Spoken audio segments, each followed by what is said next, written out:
这么早就睡觉了？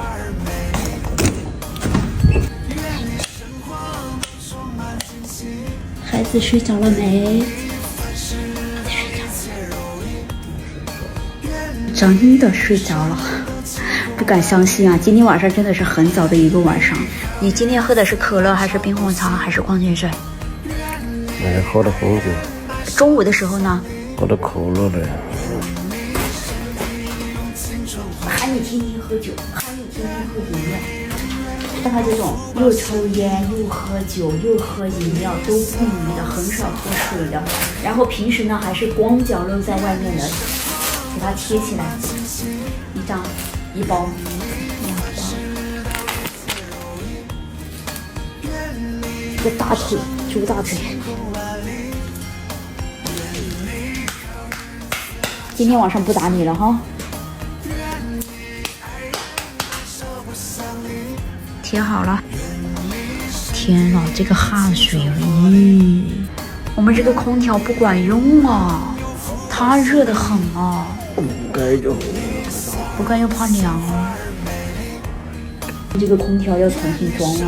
晚上睡觉孩子睡不好怎么行？贴好了，我要过去了，拜拜。回我家睡觉。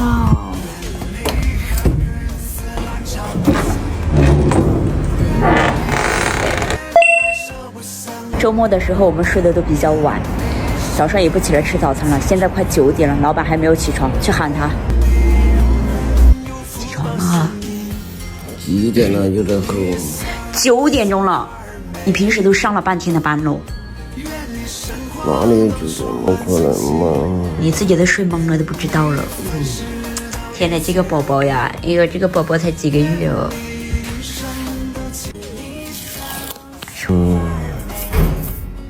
哇塞，哇塞，绝了！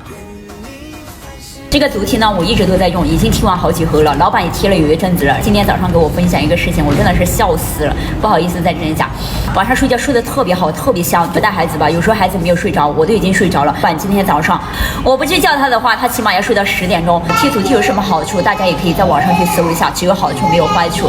平时没有时间泡脚的，经常光脚裸露在外面的，都可以去贴这玩意儿。它是国货大品牌，然后成分都非常的天然，一盒里面是30贴，没有用过的可以先入1盒回去试一下，如果用过的直接2盒3盒放心的去入。我看到有很多宝子都已经第3次第4次很多次回购的都挺多的，因为怎么说呢，用过的人就能够感受得到，有需要的可以自己去入。